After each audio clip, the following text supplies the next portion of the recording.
So we're here with Alejandra and Jessica. What we're doing is we're talking about a college women's manifesto and what college women have to go through their college experience. To start off with, where are you from?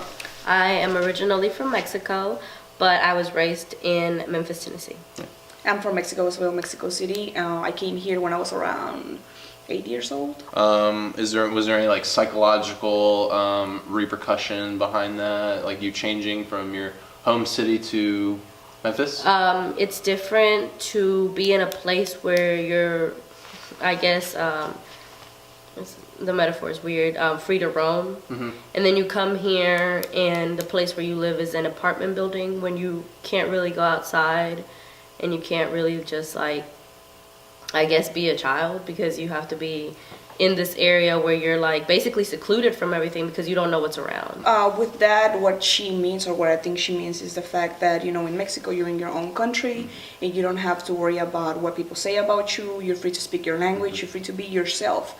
But when you come to another place, then you have to accommodate and you pretty much have a culture shock, and it starts, you know, with your family, your parents not being able to be there with you all the time because most of the time they do have to work. You accommodate into the language as well. You have to learn English, so it's a process. My dad always said that whenever you come to the United States, it's like you're born again because you have to start from zero and then build up again. Speaking of living in Memphis, is the culture different? What are your thoughts on living in Memphis now? Now it's different because you have a lot of Hispanic community, or we come more together as a community. Mm-hmm. You see Hispanic billboards now. You have radio in Spanish. But I feel like as the years have gone by, like we've made our presence known in the city. How was your experience in college in Memphis, or the Hispanic community and all that? Well, as a Hispanic student, it's been hard because I'm a first generation college student. Okay. So to navigate to the system, you pretty much have to do it on your own because your parents don't really have the knowledge or the advice to give you. So it's been a challenge, but fortunately I do know many people that were able to help me out throughout the way, and I'm here now.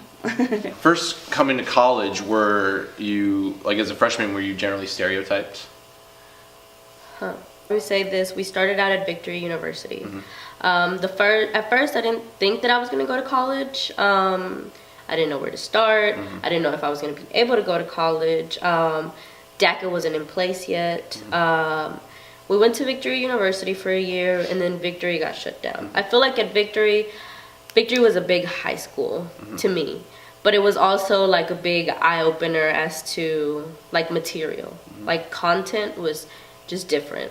I feel like we weren't stereotyped at Victory because I feel like they knew that it was a learning experience. It's something that you walk into, something new, you're literally a freshman. I feel like that coming here as a sophomore, I feel like a lot of people wanted to see us as freshmen, but we had already been in a setting where we had to abide by rules, where we had to be strict. So I feel like we were kind of in like the workload, but it also had been that previously, like we had already been in the setting. Were you stereotyped first coming here as a freshman? I wasn't necessarily stereotyped, but I did notice that in comparison to Victory University, where we were more inclusive and there to support and help each other, and here is a little bit more competitive. And even within the Hispanic community, you see that a lot, and people are not really, well, professors are great, but many of like my classmates are not really there to help you out. It's kind of like figure it out on your own. So I ended up going to Potsdam High School, and I graduated valedictorian of Potsdam High School, and that was a big like impact in my life because, like I had told you previously, as a Hispanic woman, I had never felt discrimination directly, and I feel like when it came down to college and people came to speak to us about going into college and the colleges, what they could offer, I know that I can't remember the name of the school. They offered full tuition, and even I think it was, I can't remember exactly what it was, but they offered full tuition for whoever graduated valedictorian. And I spoke to the lady, and I was like, well, look, I mean, I don't have a social security number. And she basically told me, well, you know what? You don't have a social security number. We can't use you. We can't take you. And I feel like that was the first time that I ever felt discriminated. And I feel like that shot down a lot of my hopes. Like, it was like at graduation ceremony, everybody was receiving their acknowledgments and the scholarships that they received. And the valedictorian had nothing because they can't offer anything. Do you feel you've been discriminated against, like coming into college at first, or trying to get scholarships or anything? Never really felt discriminated at Victory. Here at Christian Brothers, I haven't either, because my professors are really understanding of my situation, but it's been hard. Yeah. What about the like the student body, not just like teachers? Any students or anything? We had the protest, and there were some comments about us, holding up signs about undocumented Would and you unafraid. be comfortable saying those? Yeah, it was a peaceful protest, and it's the fact that you want to bring awareness that these people are people. It's just not about an undocumented person here taking your jobs or whatever ideas you have. And so they found out that some guy put on Snapchat, "Trump that bitch." And that made me angry, and I didn't know how to react. But sometimes, you can't really do nothing about it at the moment, or you have to know how to go about the issue, not just, with your first instinct. It's an issue already being a woman. Yeah. But then there's another issue of being a Hispanic woman. And there are always those, like, people, like, looking at you different because how is she supposed to succeed? How is she supposed to succeed alone? Did you, when you came here after Victory, did you like form a clique with like other friends, or like other Hispanics, or did you have like a different variety of friends? I feel like the people who went to Victory, some of us stayed connected, but I also feel like some of us went our different paths. I know that the only person that I've actually like kept in contact has been her and probably another few students. I feel like other students became involved with, I guess you can say, assimilated to CBU, and they formed their own group of friends. I feel like, in a sense, that was, they didn't trade their friends in necessarily, but they also became different people. Once you assimilate to a culture, you kind of let go of... you lose sense of who you are. Your base, your base. I understand that. And there's nothing wrong with that, but you always have to keep in mind that the person that you are. You always have to remember that you're Hispanic, and you're representing your culture, and you have to do it with dignity, and you're not not trading who you are just to be able to fit in. Another topic that I want to talk about, and something that I thought that was serious for this manifesto, was culture. Culture shock.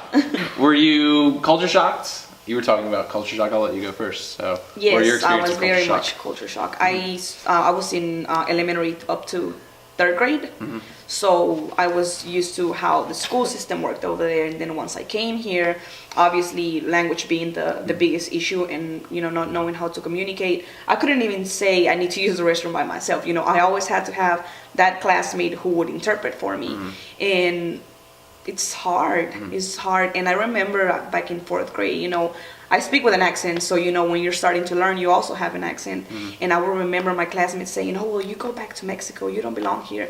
So I guess, experiencing discrimination from the beginning. What about in college? Well, I mean, I feel like people here, as an adult, you're more, I guess, understanding, or even if you're not open to being with other ethnicities, you're gonna respect them, because you're not gonna want to be the spotlight of being against someone who's different from you. So I guess they accept you in a way, or have to accept you, because they don't want to, go through those circumstances if they didn't. Just the way people live is just different. Like I said, at first I thought about getting a dorm, and but then I realized It's too expensive. It's besides the fact that it's expensive, it's like living with other people your age and that are not going through the same things that you are. It's just hard. Yeah. It's hard. Level. It's hard to relate to people. And that's the only shock. It's like, I speak to you, we're friends, I see you on a daily basis, but it's in and out. I get There's that. not actual like connection. I You get see what I'm that. saying? Relationship. Yeah. I understand what you're saying. So to end off, do y'all participate in like protests? Y'all like have any activist groups? Well, they did start the United Minorities last semester, and we were taking part of that. But besides that, it's honestly hard to protest when you have to, have to go to work, have to get your schoolwork done. Yeah. And most of the times when they do meet is at night or when at the times we're working, so we don't really have like the time to protest. And I know that if you really want to do it, you're gonna make the time for it. And we do want to help, but like, am I really able to afford losing 2 hours of work to go protest? And my paycheck is just not gonna be the same. I feel like we've participated when we can. Yeah. Of course. And when we haven't had any priorities to fulfill, because like I said, at the end of the day, my bills have to get paid. Yeah, exactly. I exactly. mean, No, I understand that. but when we have the chance to, we participate as much as we can. Of course. Okay. And can you tell me maybe a little bit about that protest from when that guy sent that Snapchat? Maybe. The main goal of that protest was to bring awareness, and because there was a lot of tension after the election, so I guess we just wanted to bring to light the importance of how these people are going to be affected by this president, because like many people told me, well, he's gonna be president, but he's not really gonna do anything that he said he was gonna do. And I'm just like, but you don't know that. Maybe he doesn't, but his followers are now thinking, well, now I can be a racist and not have any problems. Exactly. And I feel like what the main purpose of this protest was to raise awareness that you as a white male be conscious that Alejandra and Jessica are being pinpointed, are being attacked for no reason. And noticing that this is not just something that's happening in Washington. This is something that's happening right here, where you're going to school because this person sits right next to you every single day. And you, at the end of the day, you might be getting homework from this person, and, but guess what? Like, that person's getting attacked. And you're given the choice to either be a bystander and not say anything, helping out, or simply bashing that person, that same person that has helped you. But I mean, it's a choice.